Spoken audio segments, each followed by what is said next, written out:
எங்கே போனது என் இதயம்? இப்போதுதான் இங்கே வரை வந்தது. மீண்டும் மீண்டும் பாருங்கள், 1000 முறை பாருங்கள். பார்க்க வேண்டிய விஷயம் எங்கள் இதயம் தாளம் எப்படி இருந்தது இந்த பாடல்?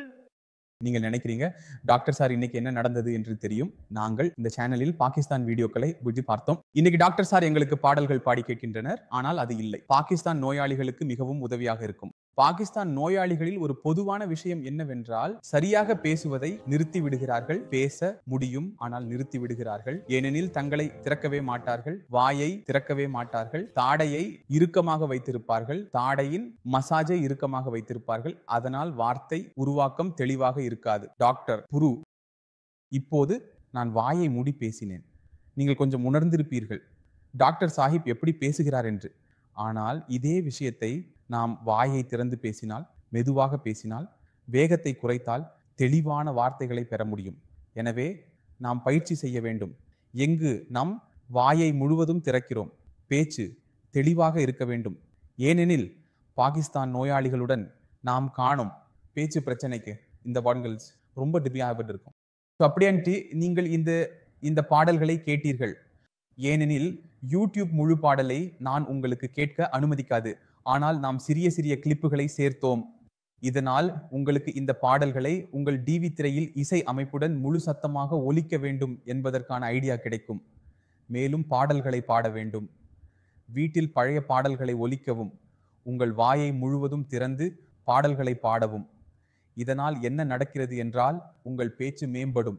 ஏனெனில் இந்த 2 பாடல்களில் சிறப்பு என்னவென்றால், வார்த்தைகளுக்காக நீங்கள் பார்க்கும்போது நடிகையின் வாயை முழுவதும் திறக்கப்படுகிறது, ஷமி கபூரின் வாயும் முழுவதும் திறக்கப்படுகிறது.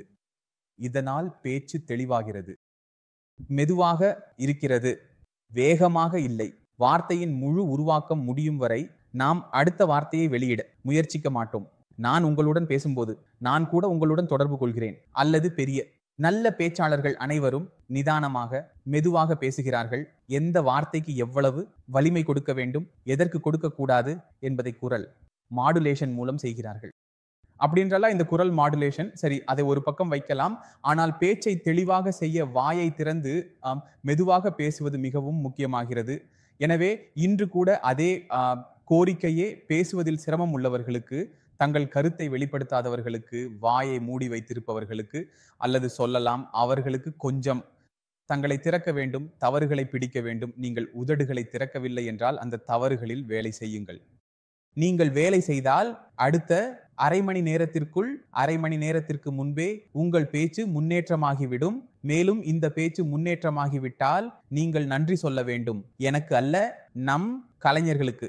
அவர்கள் இவ்வளவு நல்ல பாடல்களை எழுதியுள்ளனர். இன்றும் அவை பழையதாக தெரியவில்லை. அவர்களுக்கு நீங்கள் நன்றி சொல்ல வேண்டும். இதனுடன் இன்று நான் உங்களிடம் விடை பெற விரும்புகிறேன். இன்று உங்களுக்கு எந்த புதிய சிரமமும் காட்ட மாட்டேன். இன்று உங்களுக்கு எந்த ஊக்கமும் இல்லை. இன்று நீங்கள் வெறும் பயிற்சி செய்வீர்கள் மற்றும் உங்களை ஊக்குவிப்பீர்கள்.